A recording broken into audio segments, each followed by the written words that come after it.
The United States Constitution was written in 1787 during the Philadelphia Convention. The old Congress set the rules the new government followed in terms of writing and ratifying the new Constitution.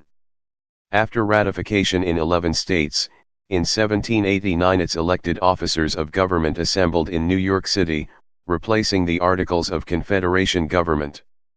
The original Constitution has been amended 27 times. The meaning of the Constitution is interpreted and extended by judicial review in the federal courts. The original parchment copies are on display at the National Archives building.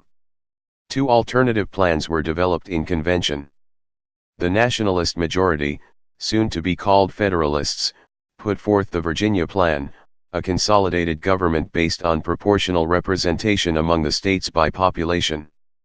The Old Patriots, later called Anti-Federalists, advocated the New Jersey Plan, a purely federal proposal, based on providing each state with equal representation. The Connecticut Compromise allowed for both plans to work together. Other controversies developed regarding slavery and a Bill of Rights in the original document. The drafted Constitution was submitted to the Confederation Congress. It in turn forwarded the Constitution as drafted to the states for ratification by the constitutional method proposed. The Federalist Papers provided background and justification for the Constitution. Some states agreed to ratify the Constitution only if the amendments that were to become the Bill of Rights would be taken up immediately by the new government, and they were duly proposed in the first session of the first Congress. Once the Confederation Congress certified that 11 states had ratified the Constitution, elections were held, the new government began on March 4, 1789, and the Articles Congress dissolved itself. Later amendments address individual liberties and freedoms, federal relationships, election procedures, terms of office, expanding the electorate, ending slavery, financing government, consumption of alcohol and congressional pay.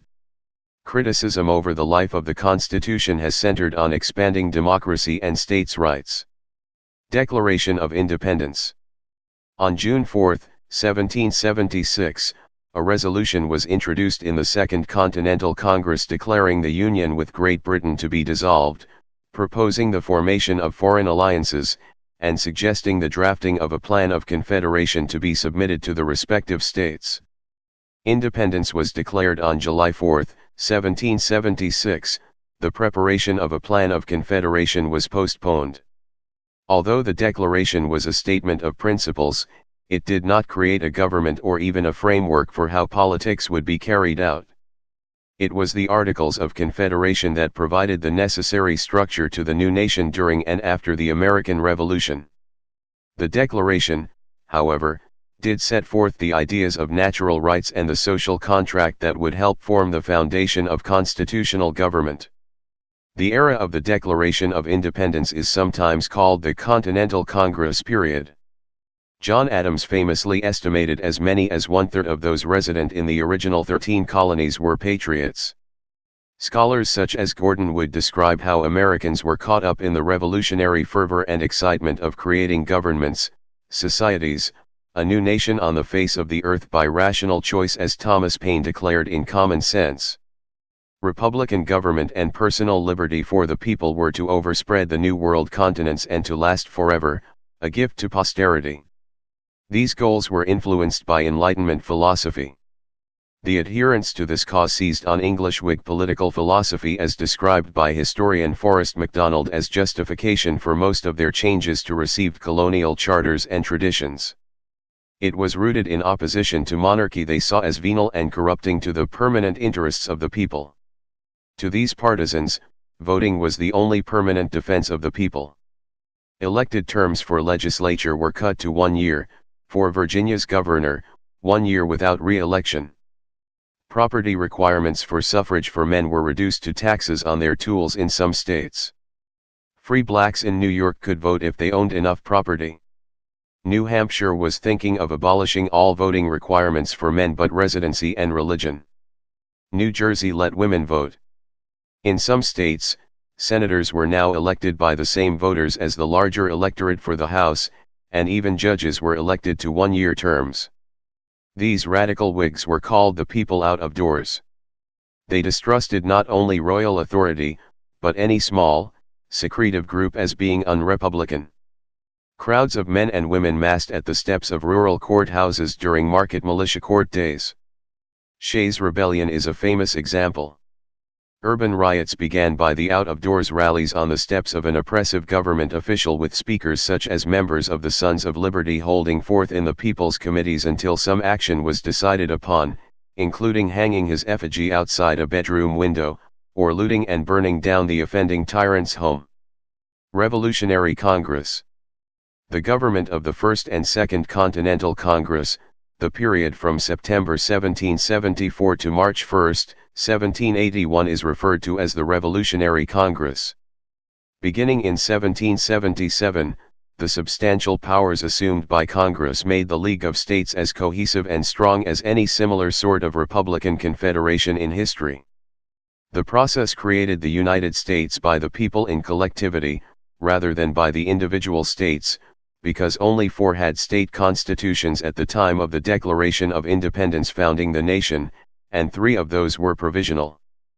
Prior to the Articles of Confederation, and the Articles Congress, the Supreme Court in Ware v. Hilton and again in Penelau v. Doan's administrators, perceived Congress as exercising powers derived from the people, expressly conferred through the medium of state conventions or legislatures, and, once exercised, impliedly ratified by the acquiescence and obedience of the people.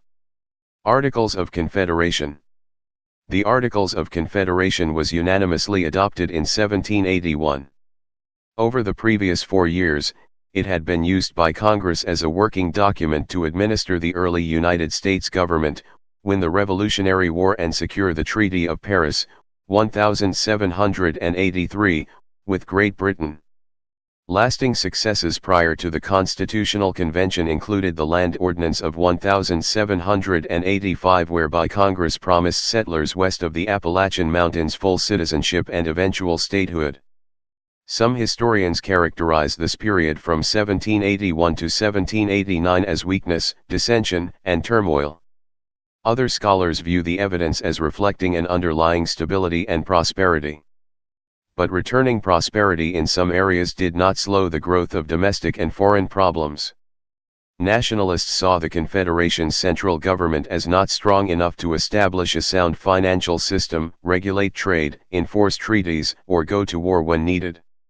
The Congress was the sole organ of the national government, without a national court to interpret law nor an executive branch to enforce them. Governmental functions, including declarations of war and calls for an army, were supported in some degree for some time, by each state voluntarily, or not. These newly independent states separated from Britain no longer received favored treatment at British ports. The British refused to negotiate a commercial treaty in 1785 because the individual American states would not be bound by it. Congress could not act directly upon the states nor upon individuals.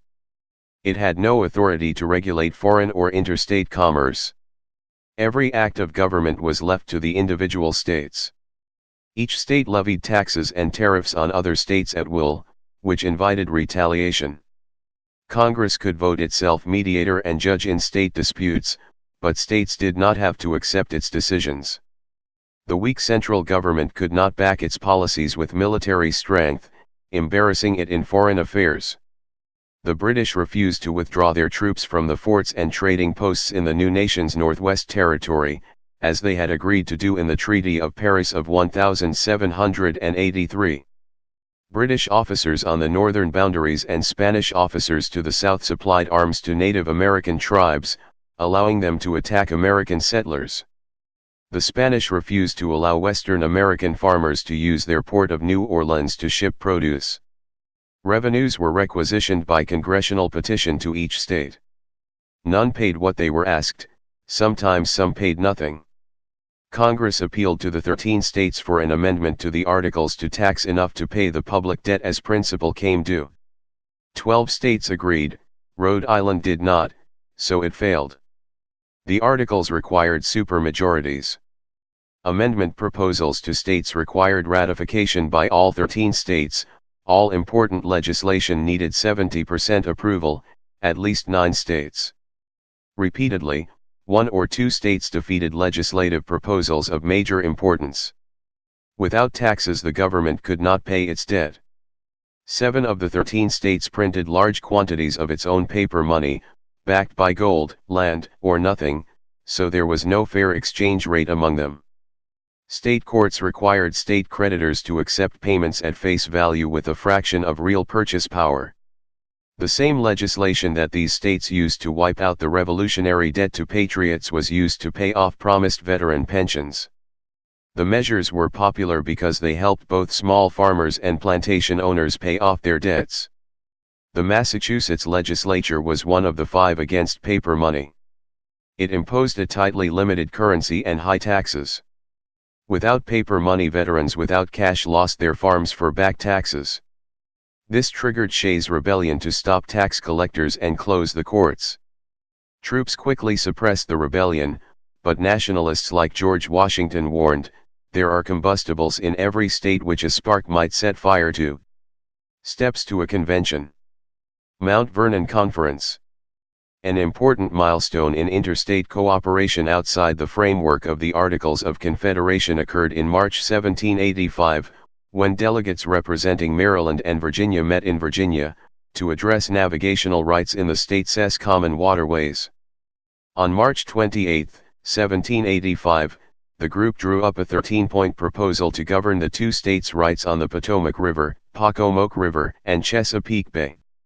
Known as the Mount Vernon Compact, formally titled the Compact of 1785, this agreement not only covered tidewater navigation but also extended to issues such as toll duties, commerce regulations, fishing rights, and debt collection. Ratified by the legislatures of both states, the Compact, which is still in force, helped set a precedent for later meetings between states for discussions into areas of mutual concern. The conference's success encouraged James Madison to introduce a proposal in the Virginia General Assembly for further debate of interstate issues. With Maryland's agreement, on January 21, 1786, Virginia invited all the states to attend another interstate meeting later that year in Annapolis, Maryland, to discuss the trade barriers between the various states. Constitutional reforms considered. The Articles Congress received a report on August 7, 1786 from a 12-member Grand Committee, appointed to develop and present such amendments to the Confederation, and such resolutions as it may be necessary to recommend to the several states, for the purpose of obtaining from them such powers as will render the federal government adequate to its declared purposes. 7 amendments to the Articles of Confederation were proposed. Under these reforms, Congress would gain sole and exclusive power to regulate trade. States could not favor foreigners over citizens. Tax bills would require 70% vote, public debt 85%, not 100%. Congress could charge states a late payment penalty fee. A state withholding troops would be charged for them, plus a penalty. If a state did not pay, Congress could collect directly from its cities and counties. A state payment on another's requisition would earn annual 6%. There would have been a national court of 7. No-shows at Congress would have been banned from any U.S. or state office. These proposals were, however, sent back to committee without a vote and were not taken up again. Annapolis Convention. The Annapolis Convention, formally titled A Meeting of Commissioners to Remedy Defects of the Federal Government, convened at George Mann's Tavern on September 11, 1786. Delegates from 5 states gathered to discuss ways to facilitate commerce between the states and establish standard rules and regulations. At the time, each state was largely independent from the others and the national government had no authority in these matters. Appointed delegates from 4 states either arrived too late to participate or otherwise decided not attend. Because so few states were present, delegates did not deem it advisable to proceed on the business of their mission. However, they did adopt a report calling for another convention of the states to discuss possible improvements to the Articles of Confederation. They desired that Constitutional Convention take place in Philadelphia in the summer of 1787. Legislatures of 7 states: Virginia, New Jersey, Pennsylvania, North Carolina, New Hampshire, Delaware, and Georgia immediately approved and appointed their delegations. New York and others hesitated, thinking that only the Continental Congress could propose amendments to the Articles. George Washington was unwilling to attend an irregular convention like failed Annapolis Convention. Congress then called the convention at Philadelphia. The federal constitution was to be changed to meet the requirements of good government and the preservation of the Union. Congress would then approve what measures it allowed, then the state legislatures would unanimously confirm whatever changes of those were to take effect. Constitutional Convention. 12 state legislatures, Rhode Island being the only exception, sent delegates to convene at Philadelphia in May 1787. While the resolution calling the convention specified that its purpose was to propose amendments to the Articles, through discussion and debate it became clear by mid-June that the convention would propose a constitution with a fundamentally new design. Sessions. The Congress of the Confederation endorsed a plan to revise the Articles of Confederation on February 21, 1787. It called on each state legislature to send delegates to a convention for the sole and express purpose of revising the Articles of Confederation in ways that, when approved by Congress and the states, would render the federal constitution adequate to the exigencies of government and the preservation of the Union. To amend the Articles into a workable government, 74 delegates from the 12 states were named by their state legislatures, 55 showed up, and 39 eventually signed. On May 3, 11 days early, James Madison arrived to Philadelphia and met with James Wilson of the Pennsylvania delegation to plan strategy. Madison outlined his plan in letters that, 1.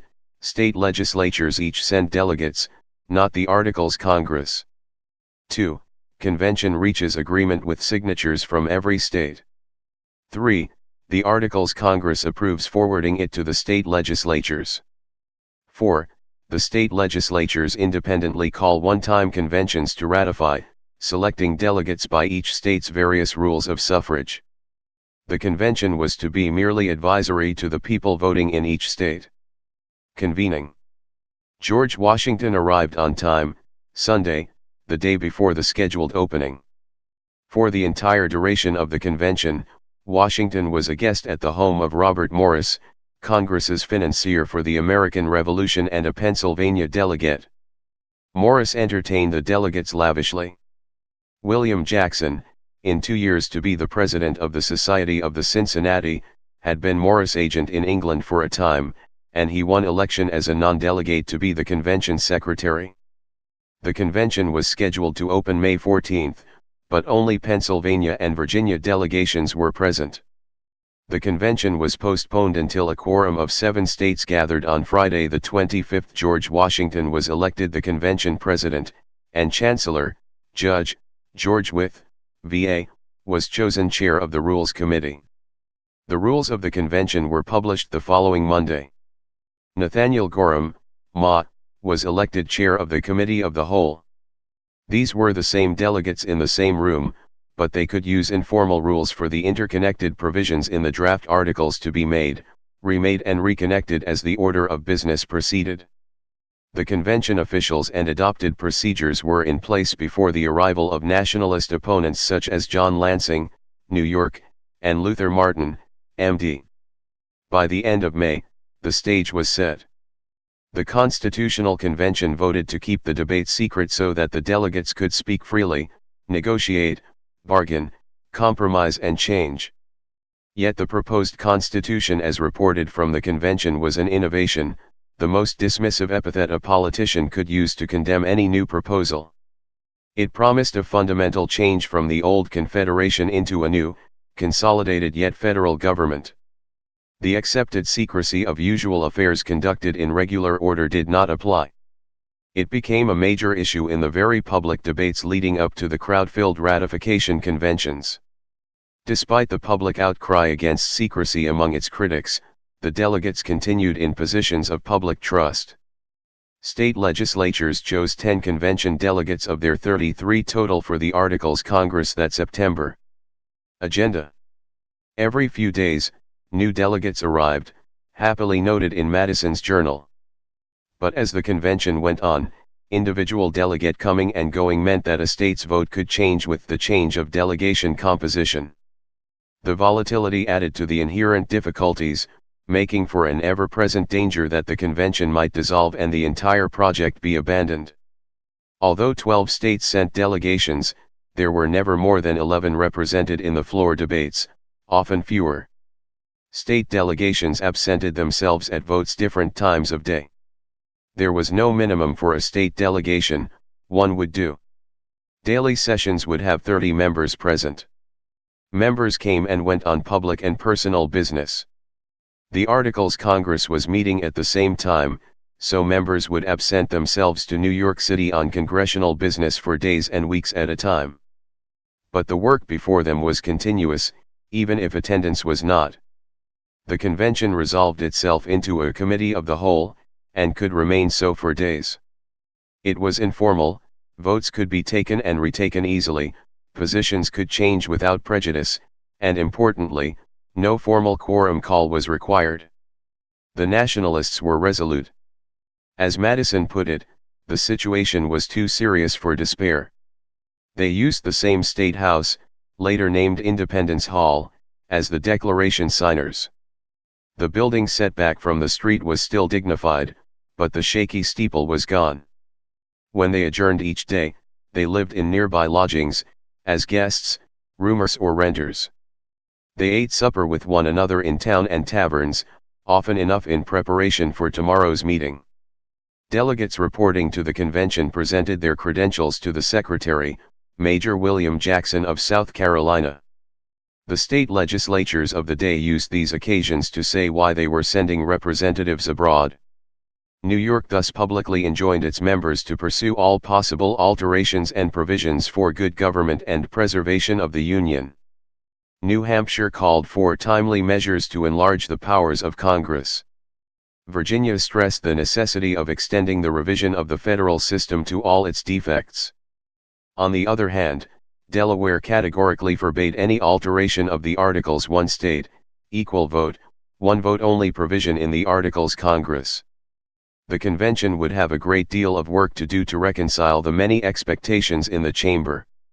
At the same time, delegates wanted to finish their work by fall harvest and its commerce.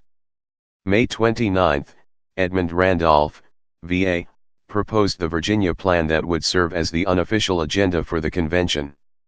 It was weighted toward the interests of the larger, more populous states. The intent was to meet the purposes set out in the Articles of Confederation, common defense, security of liberty and general welfare. The Virginia Plan was national, authority flowed from the people. If the people will ratify them, changes for better Republican government and national union should be proposed. Much of the Virginia Plan was adopted. All the powers in the Articles transfer to the new government. Congress has two houses, the House apportioned by population. It can enact laws affecting more than one state and Congress can override a veto. The President can enforce the law.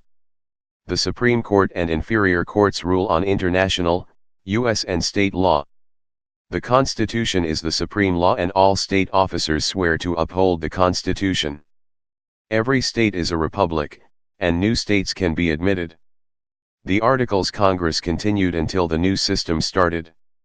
Amendments are possible without Congress. The convention recommendations went to Congress, from them to the states. State legislatures set the election rules for ratification conventions, and the people expressly chose representatives to consider and decide about the Constitution. June 15, William Paterson, New Jersey, proposed the convention minority's New Jersey Plan. It was weighted toward the interests of the smaller, less populous states. The intent was to preserve the states from a plan to destroy or annihilate them. The New Jersey Plan was purely federal, authority flowed from the states. Gradual change should come from the states.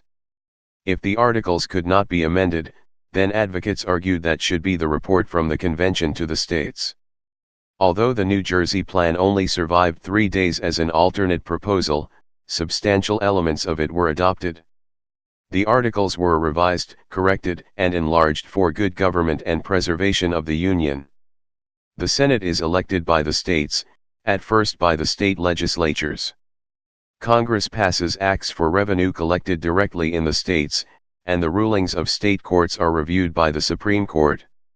State apportionment for taxes failed, but the House is apportioned by the population count of free inhabitants and 3/5 of others originally. States can be added to the Union. Presidents appoint federal judges. Treaties entered into by Congress are the supreme law of the land. All state judiciaries are bound to enforce treaties, state laws notwithstanding. The President can raise an army to enforce treaties in any state. States treat a violation of law in another state as though it happened there.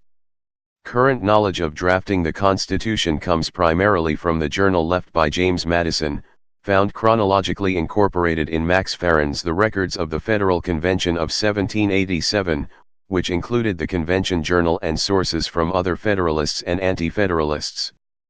Scholars observe that it is unusual in world history for the minority in a revolution to have the influence that the old patriot anti-federalists had over the nationalist federalists who had the support of the Revolutionary Army in the Society of the Cincinnati.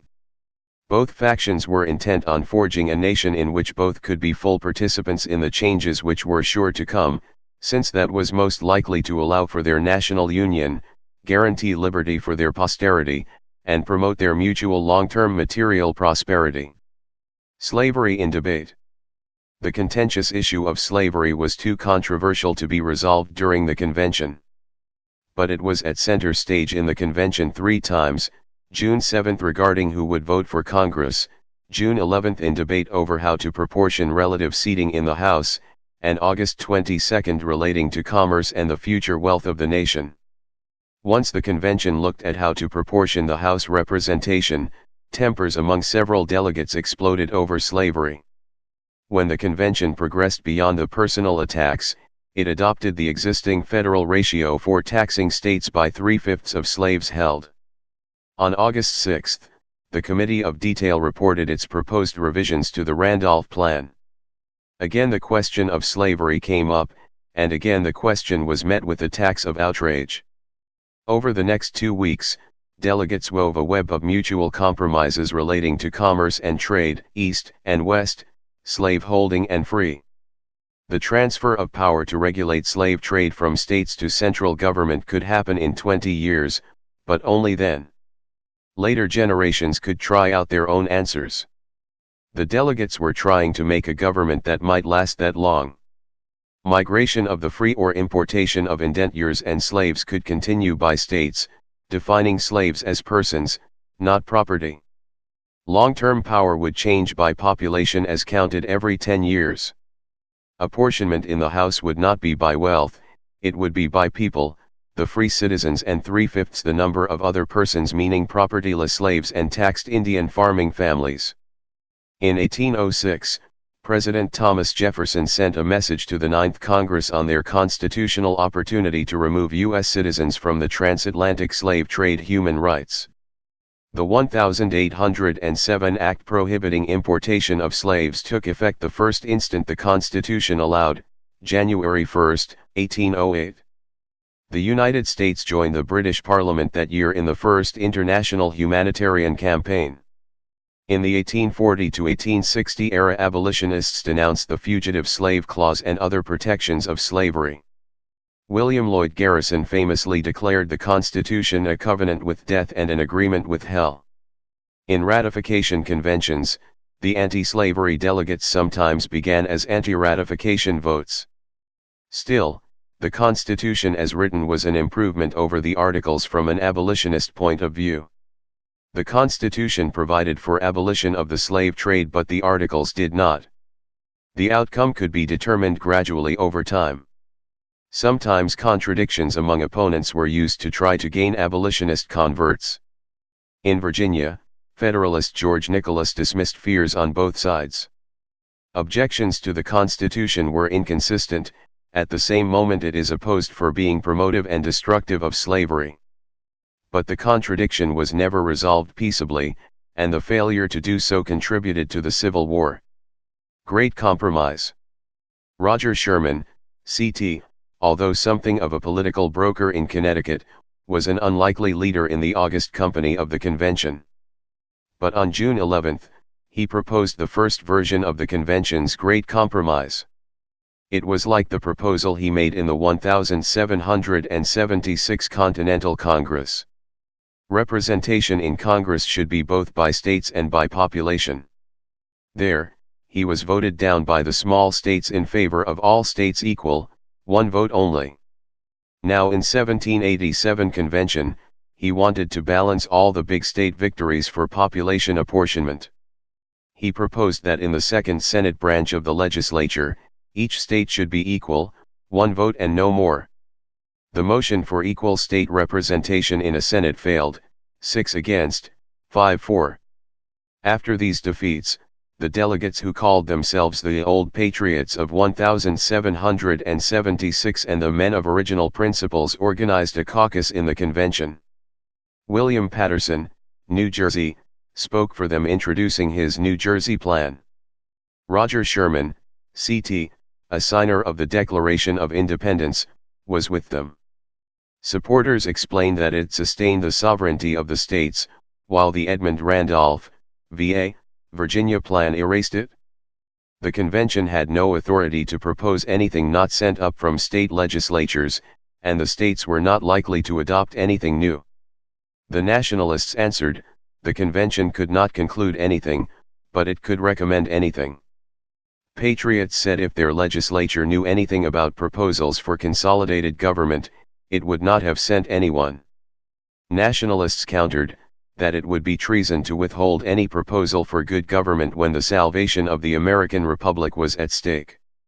3 sessions after its introduction, the New Jersey plan failed, 7 against, 3 for, 1 divided. For nearly a month there was no progress. Small states were seriously thinking of walking out of the convention. Then June 25, the original principles men finally won a vote. The Senate would be chosen by the state legislatures, not the people, passed, 9 for, 2 against. The basis of representation for both the House and the Senate resurfaced. Sherman tried a second time to get his idea for a House on the basis of population and a Senate on an equal states basis. The big states got their popula. Please subscribe and thanks for watching.